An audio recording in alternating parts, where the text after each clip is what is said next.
Hello class, this is Tom from everystepcalculus.com. Lagrange multipliers, one of the more useless puzzles and endeavors in calculus. You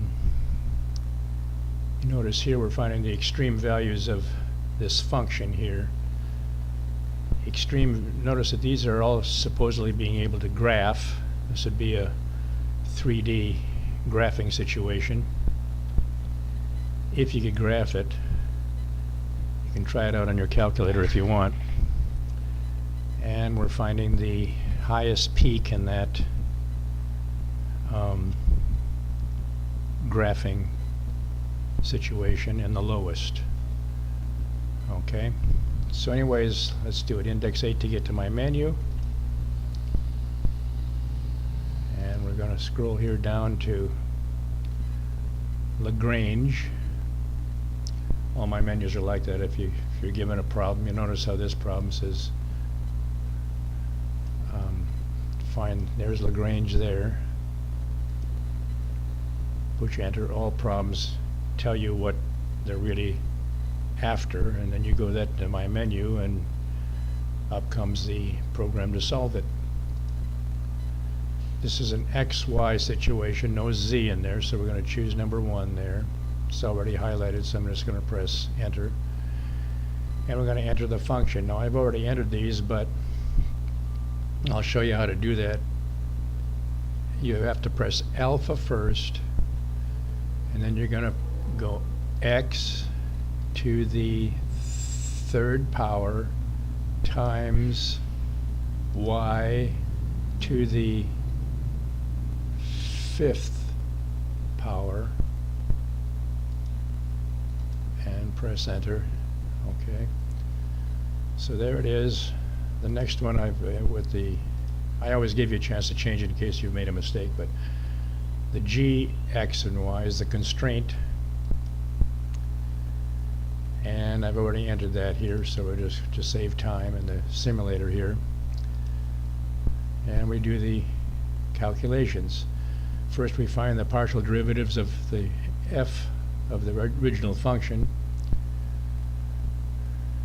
and that turns out to be 3x squared y5, 5x cubed y4, and then we're going to add lambda here, which is the big deal about Lagrange multipliers. And you notice that with this function here you're adding lambda to it, and that's all that's left, okay, because these are all the partial derivatives of x is 1, partial derivative of y is 1, so y times lambda is here, okay, so you just end up with lambda on both sides for the g of x and y. Now we add that for the equations. Here's the f, change of f regarding lambda, change of g. And so we have this on the left of the equation, and of course lambda on the right.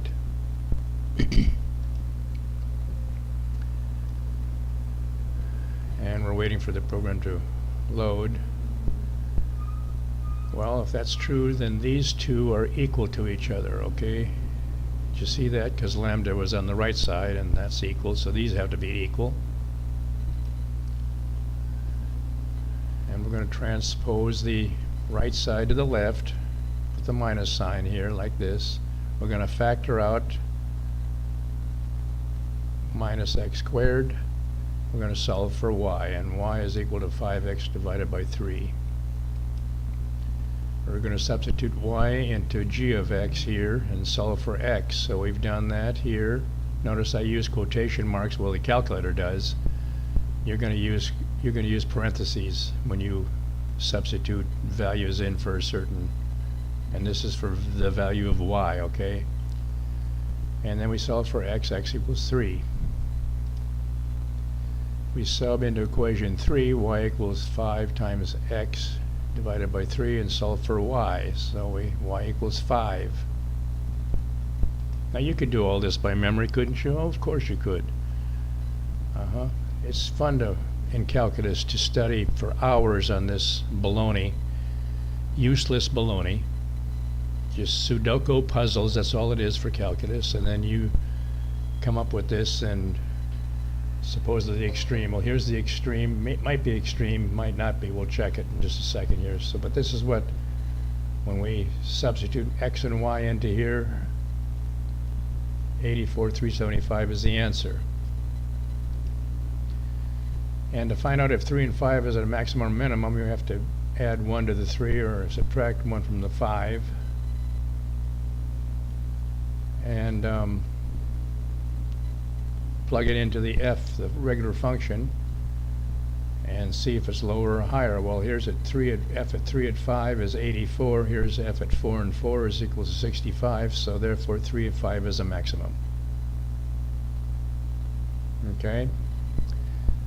So that's the extreme. The other extreme would probably be 0. So anyways, go to my site, buy my programs, and pass calculus. It's all nonsense. They're wasting your time with calculus. Should never be taught in colleges anymore. Complete waste of time. You'll never use it in your life, even if you work at NASA.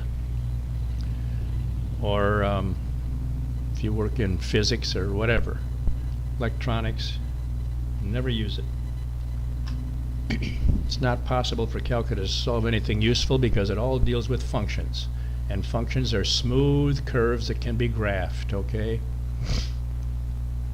When your calculator does the graphing of a function, it adds 1, 2, 3, 4, 5 to all these xy values up to probably, I don't know, 100,000 of them or something, and then creates dots on the graph and then connects them, and you have a smooth graph. Well, I'm sorry, life doesn't work out like that in smooth situations, you know. So it's nothing useful you can find. So anyways, good luck in your classes. Go to my site, buy my program. They're only $40, much less than anything else you spend in college, including going out for a beer and pizza. So I'm all for you. I'll help you all I can in calculus. Okay, you can call me up. I'll give you all the real dope on calculus because I study this crap every day. The reason I do it is because I make money off of programs. Otherwise, I wouldn't touch this crap ever. So anyways, have a good one, and good luck with your classes.